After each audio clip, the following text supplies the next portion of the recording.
Oke, halo Sobat Kaze semuanya, selamat datang kembali di segmen Silver Kaze Otaku Room. Dan Otaku Room kali ini akan membahas sebuah anime musim gugur.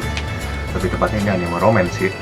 Jadi akhir-akhir ini Kaze lagi senang-senangnya nonton anime romance. Dan salah satu rekomendasian anime di anime musim gugur 2020 ini ada satu yang judulnya Tonikaku Kawaii atau Tonikawa ya.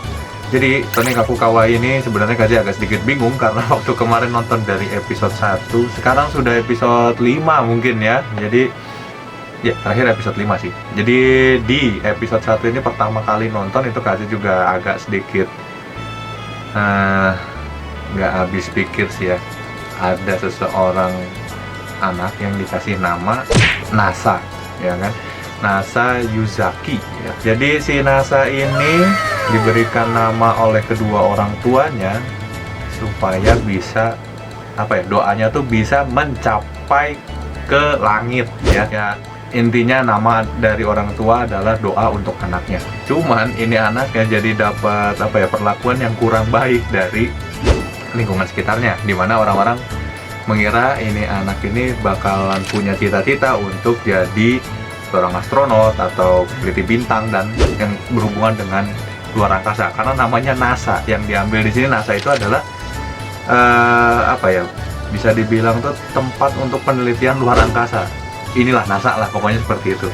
Dan di anime ini si NASA ini bisa dibilang anak yang terlampau pintar dan jenius gitu ya. Dimana karena dia sering dapat perlakuan menurut dia sih, tapi bukan menurut si Nasanya doang ya, menurut Kaze yang nonton aja udah ngira wah ini anak pasti kena bulian abis gitu. Dimana di sini si Nasa ini tuh jadi punya keinginan yang keras bahwa suatu saat nanti namanya ini akan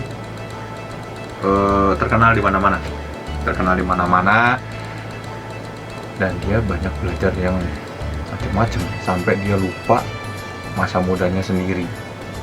Sampai pada suatu saat ya, Nasa ini dapat bisa dibilang kayak nanti mau kuliah di mana atau mau SMA di mana, itu pilihannya adalah tempat yang paling nomor 1, dan dia tidak mengambil tempat lain. Artinya ya, cadangannya tuh nggak diambil, intinya langsung pilihannya 1, langsung tekan di situ aja, dan dia sudah yakin bahwa dia pasti lulus.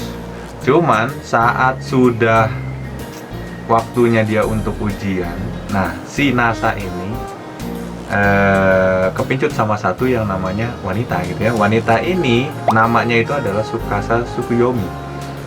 Jadi si Tsukasa ini Kaze juga nggak ngerti ini cewek datangnya dari mana dan asal usulnya seperti apa saat pertama kali nonton episode 1. Yang ada Kaze juga malah jadi bingung ketika lihat si Nasa ini gak taunya mau ditabrak sama truk, ditolongin sama dia, dan ini dua-duanya masih hidup. Padahal truknya habis nabrak itu kecelakaan, berdarah-darah gitu kan, harusnya sih udah mati gitu, tapi nggak ngerti kenapa ini si Nasa masih hidup. Singkat cerita, ini si Nasa sudah patah kiri kanan kaki, itu dua-duanya hancur, terus tangannya juga patah, dari kepala udah keluar darah nggak karuan gitu, tapi dia masih bisa ngejar ini cewek gitu.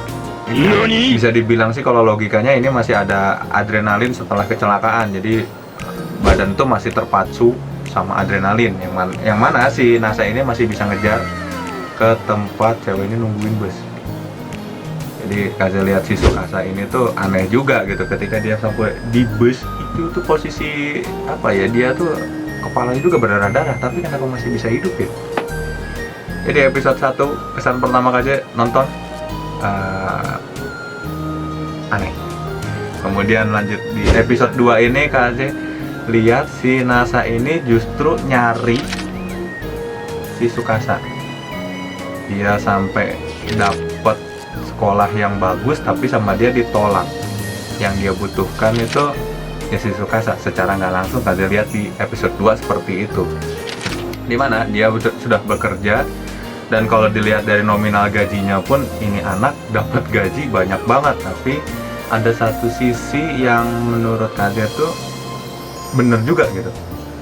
Di sini Kaze lihat yang dia butuhkan tuh bukan uang, tapi sesuatu yang hampa. Mungkin buat yang sudah punya pacar atau yang sudah punya kekasih mungkin paham ya kenapa orang ini tuh kok jadi uring-uringan sendiri, padahal kan duit udah ada, rumah juga udah ada, terus cukup lagi pendapatannya, tapi kok ada yang kurang. Nah, di episode 2 ini Kaze melihat si Tsukasa ini datang, jadi seolah-olah memang ini Tsukasa tuh udah jodohnya si Nasa ini.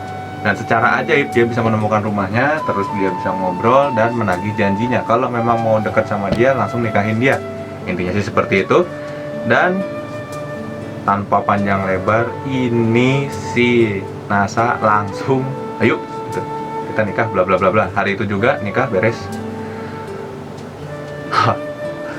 Habis nonton episode 2 Kaze langsung mikir kenceng ini kepala, semudah itukah gitu di Jepang untuk menikah atau gimana gitu ya.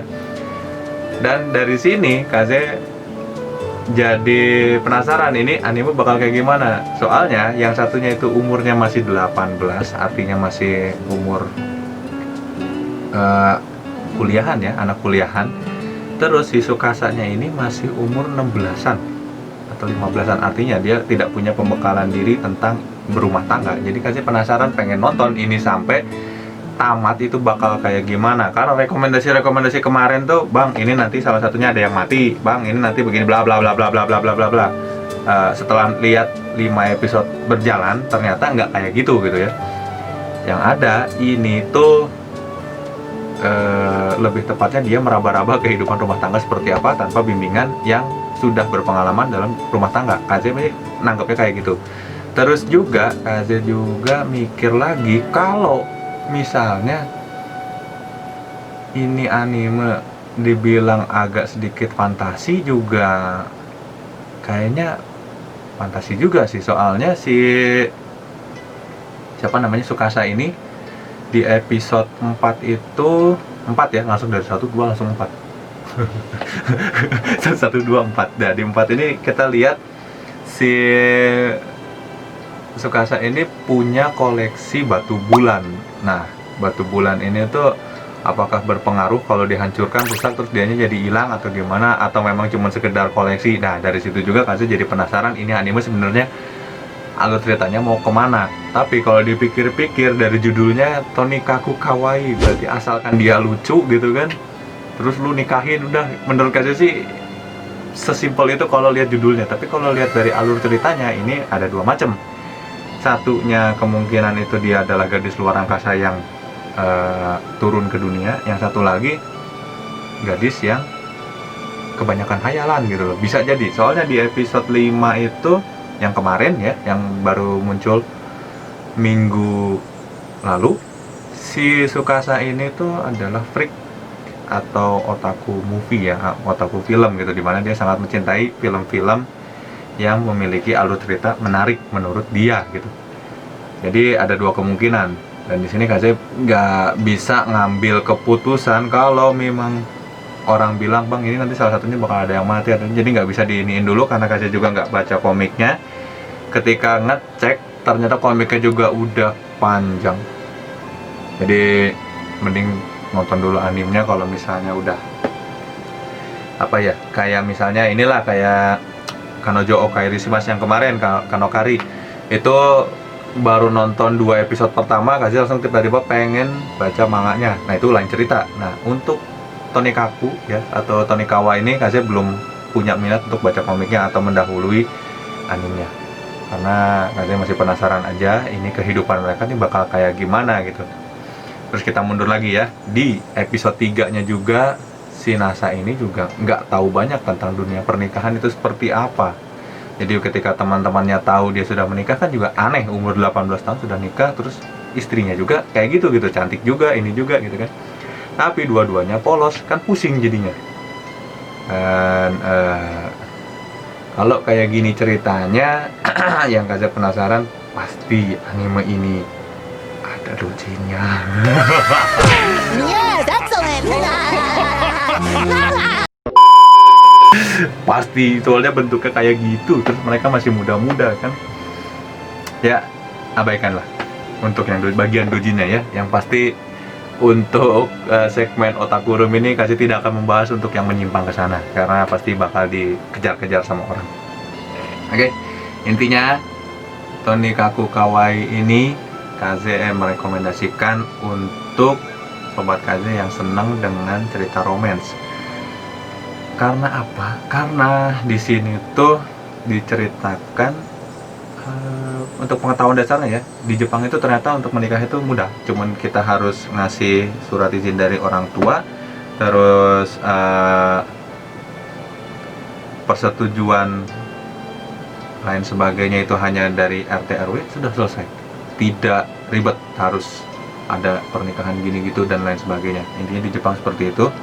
Kemudian di anime ini juga kita secara tidak langsung tuh diajarkan kalau orang udah punya jodohnya sendiri itu bisa ketemu sendiri, karena ini jaraknya lumayan nih, nggak pernah ketemu sama sekali, ketemunya juga rada aneh, yaitu pas dia mau ketabrak truk, si tokoh utamanya si Nasa ini bisa ditolongin sama si Tsukasa, dan mereka tidak pernah ada kontak sama sekali. Yang ada cuman senang sekali lihat, tahu-tahu jadi, tahu-tahu nikah. Berarti bisa dibilang anime ini mengajarkan bahwa yang namanya jodoh pasti ketemu dengan cara yang aneh, dan semua itu rahasianya dari Sang Maha Pencipta. Intinya sih seperti itu. Dan setelah nonton kalian juga jadi mikir, ya kan, ternyata dunia ini mau dimanapun sama aja meskipun agamanya beda-beda ya kan, dan keyakinan itu memang gak semua orang sama, tapi pemahamannya kurang lebih sama. Makanya dari situ Kaze penasaran, ini anime untuk di musim gugur ini salah satu anime romance yang menurut Kaze bagus untuk direkomendasikan kepada sobat Kaze semuanya. Intinya sih seperti itu untuk Tonikawa. Dan Kaze berharap kalau buat yang nonton ini tuh benar-benar ditonton dengan logika ya, karena kalau misalnya gak dipikir dengan logika nanti kalian bakal aneh sendiri loh, kok bisa ya nikah gampang banget, terus apakah nanti jadi berspekulasi ini si Tsukasa ini adalah alien terus dia muncul jadi orang. Tapi kalau misalnya dipikir dengan logika, ini si Tsukasa ini dipungut anak ya, maksudnya diambil anak sama keluarga yang udah kaya raya, tapi dia tuh merasa dirinya hampa, jadi dia nyari kehidupan lain di luar orang tua angkatnya ini ya, dari orang-orang yang sudah kaya ini gitu ya. Terus dia mending mencari seseorang yang seperti Nasa, langsung mengiyakan, langsung jadi nikah. Nah, di situ secara logika juga bisa dipikirkan bahwa manusia juga mempunyai titik kosong di hatinya, dan di sini ada seseorang yang pasti bisa mengisi hatinya tersebut. Jadi buat yang nonton anime Tonikawa ini, kalian harus benar-benar bisa mencerna apa pelajaran yang didapatkan dari anime ini. Karena apa ya, Kaze juga sih belum pernah menikah, jadi belum tahu ya kondisinya seperti apa nanti kalau sudah nikah. Masih lama sih, nggak tahu juga kapan ya kan. Intinya kayak gitu. Jadi anime ini cocok lah buat kamu yang butuh pengetahuan lebih lanjut tentang dunia pernikahan dan lain sebagainya yang berhubungan dengan pasangan yang ketemu dengan caranya tiba-tiba. Oke, kalau begitu buat segmen Silver Kaze Otaku Room Tonikawa ini mungkin segini dulu. Tapi kalau misalnya nanti banyak yang menarik dari episode 6 nanti, oh ya, by the way lupa, anime ini tayang setiap hari Sabtu di fall 2020 ya, di musim gugur 2020 anime ini tampil setiap hari Sabtu. Jadi buat kalian yang mau update nonton tiap minggu satu, itu mereka munculin Tonikawa di hari Sabtu. Tapi kalau buat yang nungguin full sudah beres, ya silahkan tunggu kurang lebih 7 mingguan lagi. Jadi kalian bisa langsung nontonnya tuh di maraton dari episode 1 sampai 12 biar nggak menyesal. Cuma kalau Kaze udah tanggung nonton, pengen review juga, jadi Kaze bakalan cek dulu kalau misalnya oke, ini untuk episode berikutnya Kaze bakal bahasin satu-satu kayak halnya dan Machi dan anime-anime lainnya. Oke, intinya bahasan Silver Kaze Otaku Room untuk Tonikawa kali ini sebegini dulu. Kalau kalian punya pertanyaan seputar anime Tonikawa ini, silahkan tinggalkan di bawah kolom komentar. Terus juga kalau misalnya kalian ingin bertanya tentang anime-anime lain atau pengen Kaze bahasin anime-anime tentang romance dan lain sebagainya, silahkan tinggalkan di bawah kolom komentar, karena Kaze bakal bikin segmen baca komentar jika durasinya cukup dan pembahasannya masih bisa dibuka.